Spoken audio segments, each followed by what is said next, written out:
Hi guys, Coach Chris here, and today we're going to learn how we can do some crawling variations from the beginner up to the intermediate or advanced stage, depending on to what your training level is at.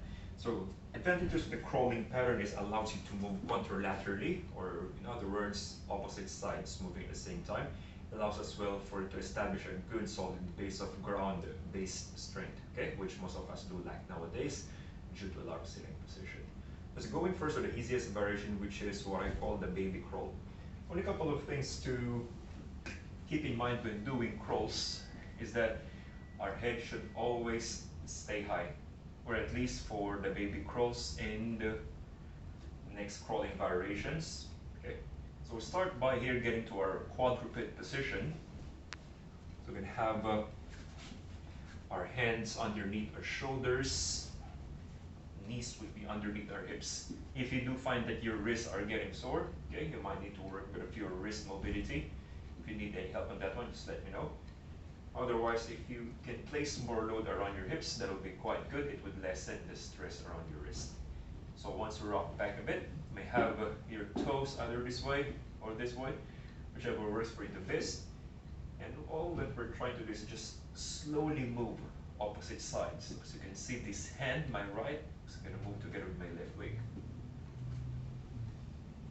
So you may crawl forward, keeping your gaze in front of you. Then you may even do it backwards. So some workouts, especially if you're doing a lot of upper body work, backward crawls would be the best bang for your buck as you prepare for that movement.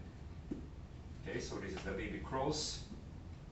It is using your hands, your knees, and your toes. Okay, so as we progress onto this one, next would be what they call the leopard crawls. So I just call it the crawling with your knees off from the floor.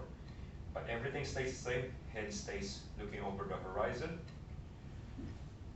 Okay, so once you get into that position, all you need to do is just lift your knees off slightly from the ground, then do your crawling.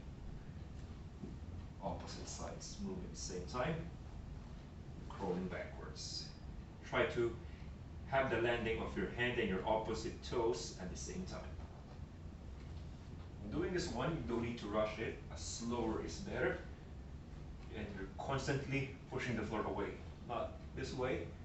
Instead, keeping it taut, actively pushing the floor away, as well keeping your shoulders away from your ears. Okay, leopard crawls, that's it. Next thing that we're going to do is what they call the bear crawls. Now, among the crawling variations, this one is quite good, especially if you're doing a lot of upper body work or overhead mobility work. So it slowly loads up your lats, your shoulders, and so it's quite a good core workout. So this is how it's going to look. Get into your quadruped position, knees off from the floor, and we're going to slowly push your hips all the way up towards the ceiling. It's like a pike position. You're going to get a good stretch there around your hamstrings. Okay, eyes looking down towards the floor, between your hands. Even staying in this position is quite a good stretch for the sides of your back. Okay, so if you want to get more hamstring stretch, then you may extend your knees further, trying to shoot your hips up towards the ceiling. Then you start moving. Again, opposite sides. It's up to you, whichever option you would do, as long as you practice your crawls. The more that you practice it, the better you get good into it, and the stronger you'll get. Okay?